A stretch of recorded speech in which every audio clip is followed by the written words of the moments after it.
అస్మద్గురుభ్యో నమః. అడియన్ రామానుజదాసన్.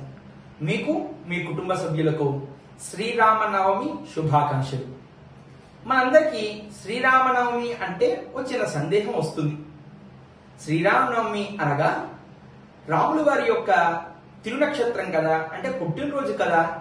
మరి శ్రీరామనవమి రోజు నాడు సీతారాముల కళ్యాణం ఎందుకు చేస్తారు అని మనందరికీ ఓ సందేహం వస్తుంది.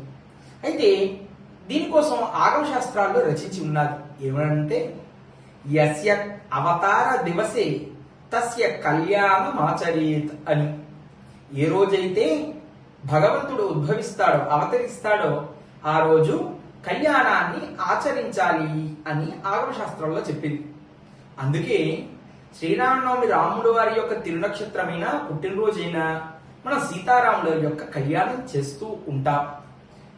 చైత్రమాసంలోని శుద్ధ నవమి రోజు నాడు పునర్వసు నక్షత్ర ప్రయుక్తంగా ఏ రోజైతే వస్తుందో ఆ రోజు మనం శ్రీరామ నవమిగా జరుపుకుంటాం.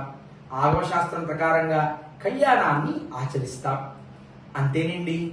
అందరికీ మరోమారు శ్రీరామనవమి శుభాకాంక్షలు. అడియన్ రామానుజదాసన్.